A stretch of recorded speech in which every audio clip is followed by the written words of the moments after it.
Aider, bonsoir. Bonsoir, Mame Fatou Ndoye. On ouvre avec de la lutte, le combat Eumeu Sène, Modou Tombalo. Effectivement, Mame Fatou, ce combat n'aura pas lieu, en tout cas à court terme, et c'est parce que le médecin du CNG a délivré 3 semaines d'arrêt maladie au chef de file de l'écurie Taïchinger. Ses supporters espéraient lors de cette consultation un certificat de guérison. Ardo prolonge l'indisponibilité de l'adversaire du Roc des Parcelles Assainies.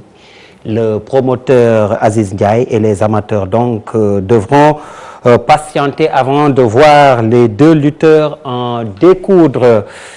Mame Fatou, nous passons directement au basket avec la fédération qui tranche en faveur du SLBC. Les Saint-Louisiennes remportent la Coupe du Sénégal des dames devant le Dakar Université Club, lourdement sanctionné avec 500 000 francs d'amende et 18 mois de suspension avec sursis.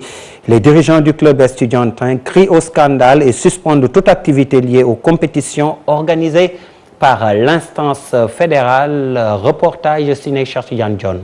500 000 francs CFA et 18 mois de suspension avec sursis sont infligés au Dakar Université Club. Suite à la finale qui l'opposait au Saint-Louis Basket Club, rencontre interrompue par des incidents. Décision jugée arbitraire par le camp sanctionné. Qu'est-ce que vous voulez? Si on bloque le chronomètre, on marque, il reste 6 secondes 3. Nous, on n'a rien demandé de plus. Retournez au temps normal, les 8 secondes, et faites la remise. Et faites la mesure. Oui. Ils ont marqué sur un ballon mort. Non seulement nous n'allons plus jouer les 2 dernières finales, on ne les joue pas. Mais même les 2 dernières finales, on ne joue pas contre Saint-Louis Basket, c'est clair, on ne joue pas. Mais aussi on ne joue pas contre IGB, c'est clair. Ils avaient programmé pour le 7, on ne joue pas, c'est leur problème. Dans les prochaines heures, des dirigeants et des joueuses sont convoqués devant la commission de discipline pour incitation à la violence. Par université, humilié, tabassé, menotté par la police sénégalaise. Et vous voulez que les gens restent tranquilles.